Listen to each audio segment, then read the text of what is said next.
Hey there guys, we're going to take a look real quick at this week's article. It has just gone up today on mtgoacademy.com. This week we are most importantly bringing back the competitive corner. For those of you who are not familiar, it did go away for I guess a month to 2 months. Wizards had implemented a new policy where they are only releasing the daily event data for one event per format per day. So that really cut back on a lot of the information that we had used to make the competitive corner. However, after much debate and with your feedback, a lot of you did say you wanted it to come back, so we have brought it back in a bit of a new format.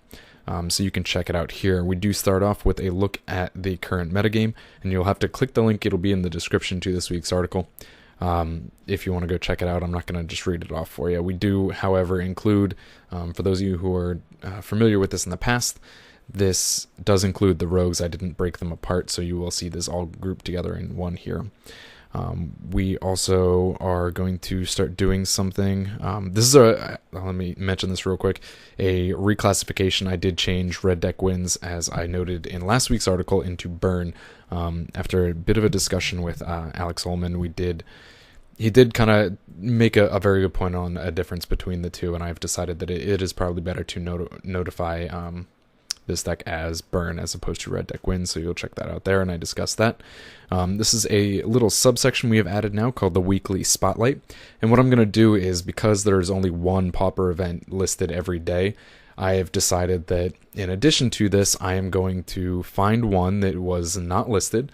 I am going to track the data and give you guys a bit of a more in-depth look at how the daily event went. And so we're giving this a go and seeing how it is. Feel free to leave your comments on here or on the article. Let me know what you think, changes or whatnot. So this is a specific look at the daily event. Oh, a bit of a typo there. Anyways, so this is breakdown on how many people showed up. I talk about what the breakdown was on the decks. This chart here is going to be a comparison on how the decks matched up. You can take a look at, okay, Storm, and how did Storm perform against all of these guys across the top. And it shows you kind of the percentage the decks won their games. So we also take a look at, these are the deck lists here, and you can see which ones went 4-0 and 3-0 out of the total number. And at the end here, if you click this commentary link, I decided to take a look at one game where I specifically went through the replays and kind of did commentary on it while looking at it.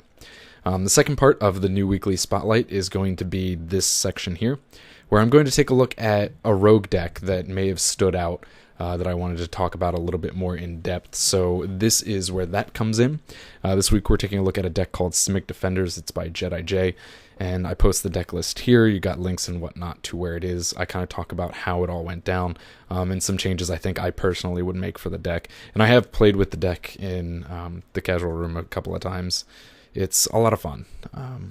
The actual article itself, we're talking about Populate, which is a mechanic. If you caught my other articles, I talked about a lot. I said how I thought it was a useless mechanic, how it would not work for Pauper. And then this time around, after more thought, I kind of realized that I may have been significantly wrong about this.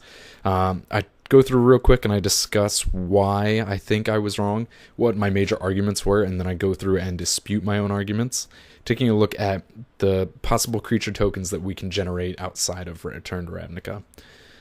And ultimately what it comes down to is Glimmerpost and Cloudpost being the backbone of this deck, and you can check this all out in much more detail at the article. Link again is in the description there. Go through a couple of breakdowns of how the deck worked out. This is the final version. Right there. More typos. I don't know what happened there. We'll have to be a little bit more careful. Anyways, so I talk about the deck. You can click out the games video and see how it all broke down. And that's that. Now, a quick note about the channel here. We are coming up across Christmas for those who do celebrate, basically the holiday season. You can expect, unfortunately, a couple of down weeks from me for this channel. I work in kind of the financial industry, and for those of you who are familiar, you get not only end of quarter, but you get end of year, so work is bogging me down. I also, of course, am going to be spending time with friends and family and whatnot, and so there will be not a lot of content coming from me. You can expect that to pick up again in January. We will be finishing up our building post series. Again, there are only like 2 decks left to build. So those will be coming around soon. Hopefully those will be, I want to say by by February, I will have that series completed and that article ready to write. So you can check those out. Like I said, unfortunately, it will be a bit of a downtime for the channel. I will still put up a couple of these quick videos.